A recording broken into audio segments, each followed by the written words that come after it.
Sinanay ito, para sa atin na ito. Nausap kaya Patay nila ka ako para... Hindi ko lang yung mga... Hindi nga rin namin nasabi. Kuya, may message si nanay sa atin daw. Oo.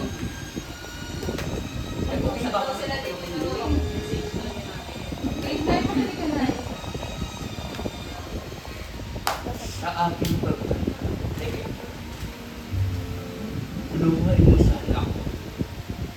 At pagpasensya. Para tayo. Kapag marahil dala ng kalabuan ng mata, ay nakabasag ako ng ulan o nakatapon ng sabaw sa hapagkainan. Huwag mo sana akong pagagalitan, Iwan Amor ay plaka. Huwag mo sana akong pagagalitan, maramdamin na ang isang matanda. Naaawa ako sa aking sarili. Sa tuwing sinisigawan mo ako.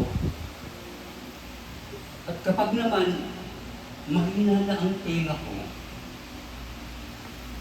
huwag mo naman sana akong sabi ang pingin. Pakiulit mo na lang, o pakisulat mo na lang. Pasensya ka na anak, matanda na talaga ako. At kung ako man ay paulit-ulit na parang sirang plaka, palampasin mo na lang.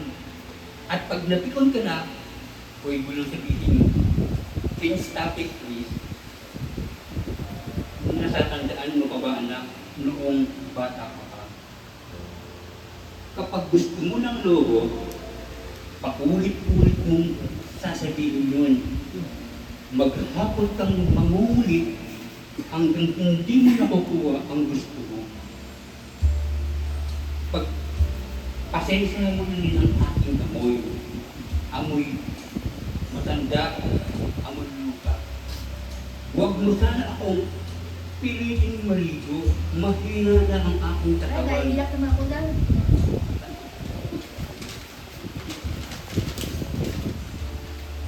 Madaling magkasakit. Kaya huwag mo sana akong pandilihan. Nasatandaan mo ba ba anak noong bata ka pa? Pinagtsatsagaan kitang habulin sa ilalim ng kapag kapag ayaw mong maligo. Madalas akong masulit. Ganun marami ng aking katandaan. Pagtanda mo, maiintindihan mo rin. Anak, kapag may konti ka namang panahon, magkwento naman tayo. Kahit sa tayo lang.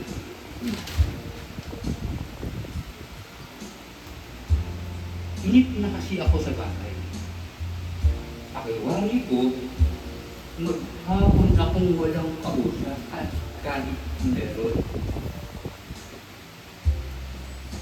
Alam ko na busy ka sa trabaho.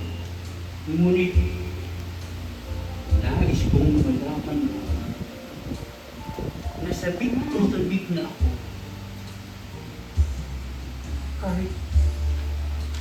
Kahit na lobat. Nalobat.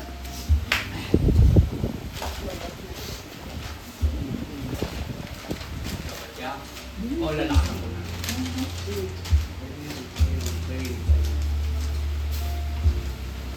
Kahit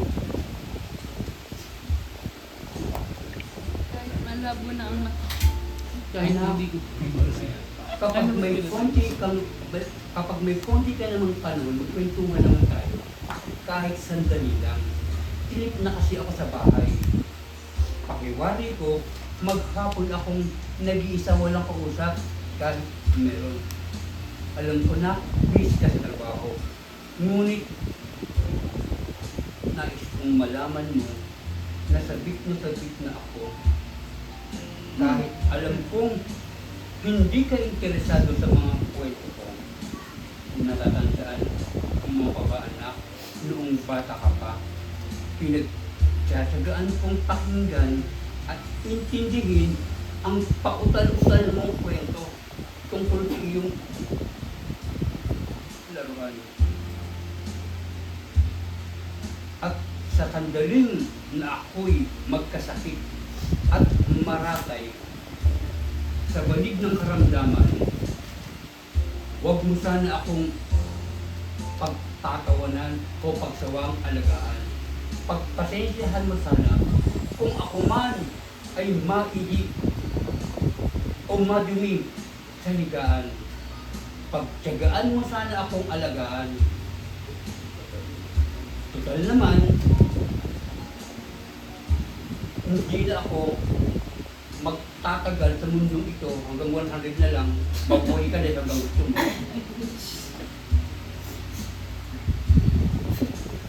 Yan, ganyan, ganyan.